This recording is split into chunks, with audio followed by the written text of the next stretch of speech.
Nessa videoaula a gente vai abordar o tema controle do crescimento microbiano. E qual a importância da gente fazer o controle do crescimento dos micro-organismos?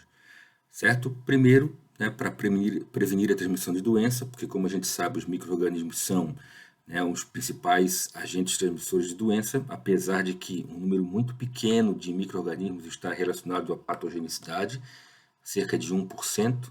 Os demais ou são benéficos ou são inócuos, ou seja, ninguém sabe ainda o que eles podem causar, ok?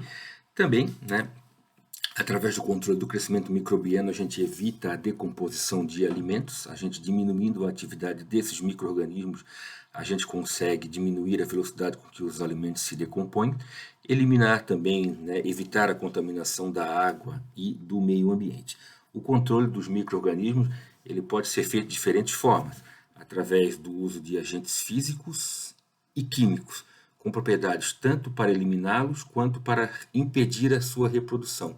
Ou seja, ou eles eliminam na sua totalidade, ou eles diminuem a velocidade com que os micro-organismos se reproduzam. Um exemplo é o frio.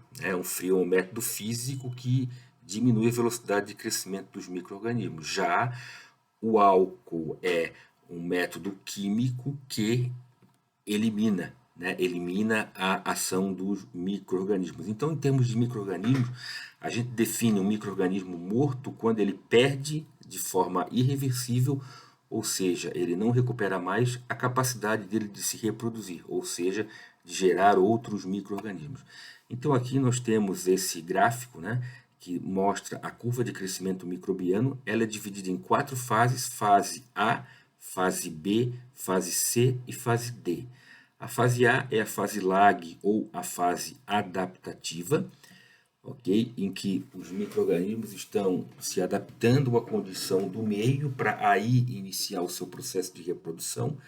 Na fase B é a fase exponencial ou de crescimento, onde a atividade metabólica, a atividade reprodutiva, ela é máxima e os micro-organismos eles estão se reproduzindo, ok? Na fase estacionária, o que acontece na fase estacionária? Começa a já ter uma saturação de meio, uma briga por nutriente e o número de células que morre é basicamente o número de células que crescem. Então, a gente não tem um aumento na população de micro-organismos como a gente tem na fase B, que é a fase exponencial. E a fase D é a fase de morte ou declínio, ou seja, não tem mais nutriente, o meio está saturado, os micro-organismos eles estão morrendo, eles começam a morrer. Em termos de laboratório, se nós estamos mantendo uma cultura pura em meio de cultura, aqui a gente começa a perder a cultura.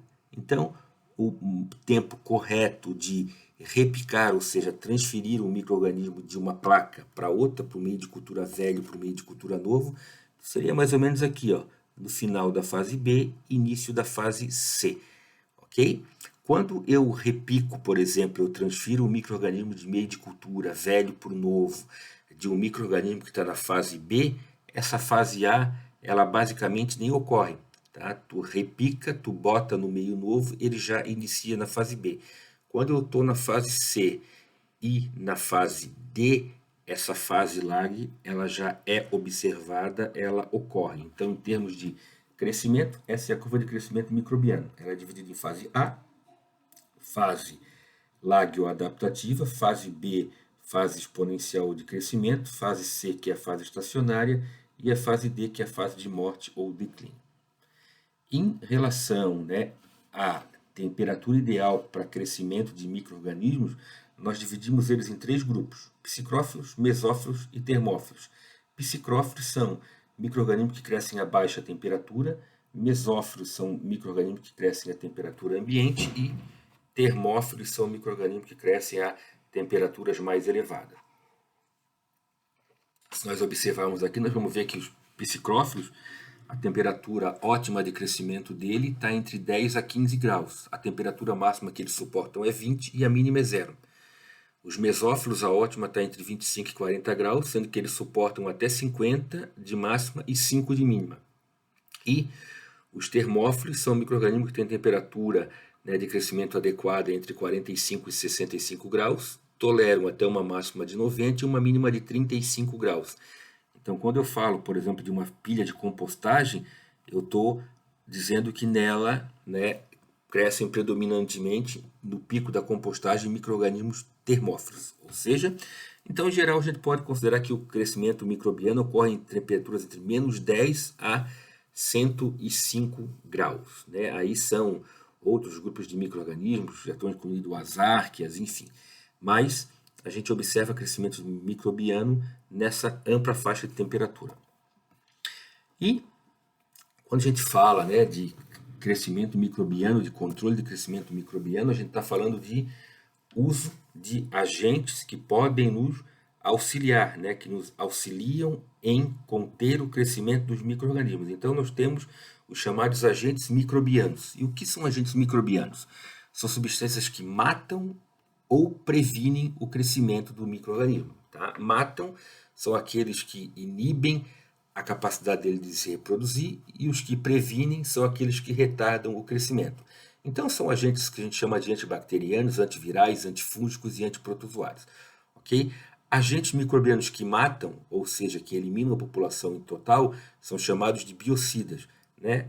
O final deles tem o sida, né? Então são bactericidas, viricidas e fungicidas. Já aqueles que apenas inibem o crescimento, não eliminam totalmente a população, são chamados de microbiostáticos. E quais condições que afetam a atividade dos micro-organismos? Primeiro, o tamanho da população. Tá?